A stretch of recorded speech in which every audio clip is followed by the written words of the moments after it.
Okay, so this one's totally different. But it's also a descent argument. And I learned this proof a long time ago, actually, on a web page called Cut the Knot. So I'm going to take a square, and I'll call the side lengths A. And then I'm going to assume I've got, and A is an integer, by the way. And I'm going to take two more squares whose side lengths are B, and they're the same. And I'm going to assume at the beginning that these two squares have the same area as this one square. Okay. So each of them are half the area. Yeah. So in other words, A squared equals 2B squared. Yeah. Okay, just like we had before, because the area here. So I'm going to assume I can find integers such that A squared is 2 times B squared, 2 integers. Yep. Okay. And this time, instead of assuming they have no common factors, I'm just going to assume that these are the smallest squares for which this is true. Okay. Alright. Okay. Now, sometimes I can make that assumption and sometimes I can't. I can always assume something is the smallest positive integer that has a length. Why is that? Well, This is an important point So you in this can proof. assume that this is the smallest length. Yeah, the smallest positive integer length.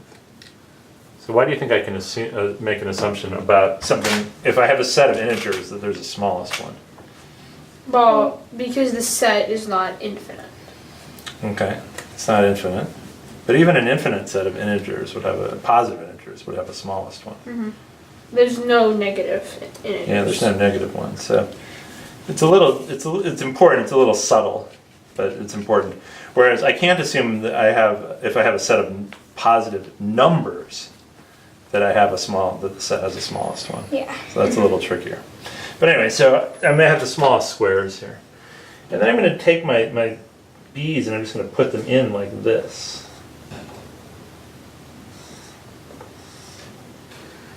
Okay? Yep. Didn't do a very good job drawing this, but that's all right. Okay. So this side length here is B, B. and this side length here is A. So how long is this bit here? A minus B. A minus B. How long is this bit here? That's A minus B. A minus B. So we have a smaller square. So here's an A minus B square here. And the same reasoning here, I have an A minus B square. Okay, now we got to figure out this length, which is a little harder. Well, doesn't its area have to equal the area of these two? Why did you say that?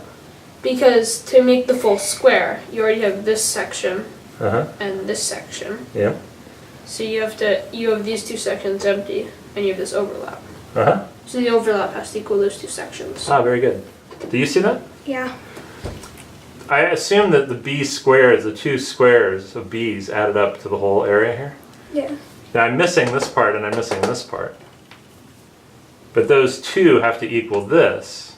That's why I said I drew it wrong. Because here's my overlap and that's the only extra bit that I have. Okay? Now A and B are integers, right? So is A minus B an integer? Yep. Yep. Okay, so let's see what I got here. How long is this square here? Well, The side length of this bit. it looks like you're cutting B in half here. Well, it would be B, or actually it would be A minus A minus B minus A minus B. Because you're subtracting this A minus B away and you're subtracting this A minus B away. Ah, okay. So I have an A minus B here taken away from the A, Yeah. and I have an A minus B here taken away from the A. And do you see it's the same way up this way too? A minus B taken away from the A minus B taken away from the A. You got a square.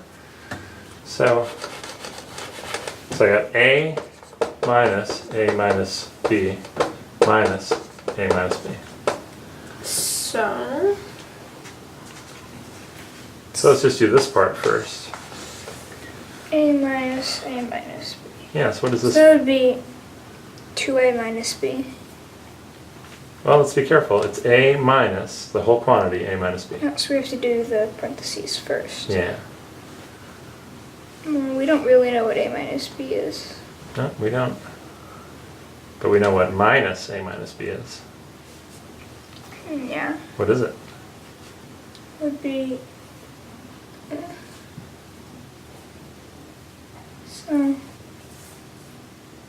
It's just like negative a minus b.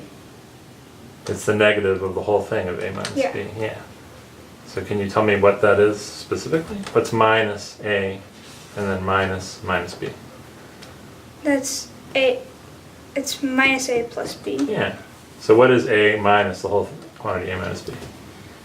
That's minus. That's b. Just b, right? B. So I'm left with b minus a minus b. Can you tell me what this is? So then this would turn into 2b minus a. So this square is 2b minus a. And this square is a minus b. Okay? Yep. And then they're both integers. They're both integers, and the sum of these two areas is equal to that one. Mm-hmm. And I assumed I had the smallest ones before that I could have. Yeah. Now what do you think? Are these squares bigger or smaller than the ones I had at the Well, beginning? they're smaller. They're smaller. So then we can repeat with this. Yeah. But I already assumed I had the smallest ones. But you don't have the smallest ones now. Right. So what are we going to keep Infinite doing? descent. So that means I can never find the smallest ones. But in any set of positive integers, I can always find the smallest ones. So this is not a positive integer. So this is the same problem. I assumed I had the smallest one. I showed you a smaller one. That means it's not possible.